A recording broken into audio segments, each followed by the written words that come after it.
Hey everybody, welcome to another edition of The Daily. It's Wednesday, September 7th, here with Simon Borg. I'm Nick Fershaw, and Simon, all eyes on Brussels on Tuesday. The United States national team up against Belgium in international friendly, a 1-0 loss for the Americans. Give me your first impressions of the game. I think everyone is talking about baby steps, that the team is getting better little by little. That's at least what the players and the head coach Jurgen Klinsmann are saying. You have to point to the beginning of the game, another good spell of play, similar to how they played against Costa Rica on Friday.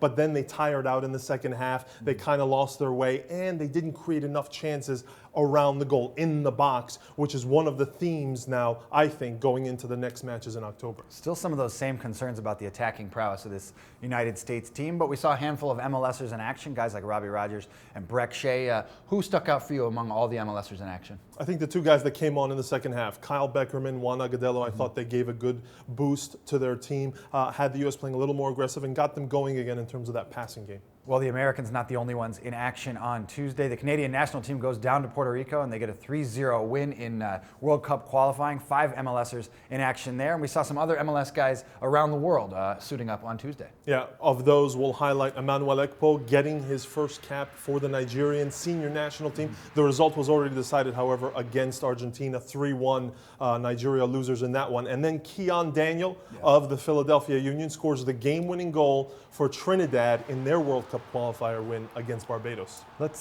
switch to MLS action on Wednesday night. The Philadelphia Union at home against the New England Revolution, 8 p.m. Eastern on Galavision. Simon, this is that game that was postponed because of Hurricane Irene. The story stays the same for the Philadelphia Union. They need to start getting points now. Absolutely. 6 games now without a win for the Philadelphia Union. They're coming off a loss over the weekend to Real Salt Lake, 2-1. They're going to have 2 consecutive home games here, and it's important for them. They're saying it in Philadelphia camp. They have to get wins in these 2 games. Draws do not do them well, but the theme in this game, Zach McMath coming in for the injured Farid Mondragon. He's going to be the starter, first MLS start. Well, a big storyline there for the Philadelphia Union. Again, that game, 8 p.m. Eastern on Galavision. And a couple more things before we go. If you haven't heard, we're mourning the passing here in MLS of Bobby Ryan, the former MLSer and the voice of FC Dallas. There's a great tribute video here on MLSsoccer.com. And Simon, you and the guys talked about Bobby Ryan and his passing on Extra Time Radio on Tuesday. We shared our memories of Ryan's passing. We also talked about the U.S. national team with Taylor Twellman, talked a little bit about those offensive problems. Twellman has an interesting idea.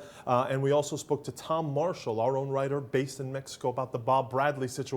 What's happening there? Is he going to sign with Santos? He's left Mexico since. And then we also spoke to Dominic Kinnear, and he talked to us about a bunch of things, including Thin Lizzy.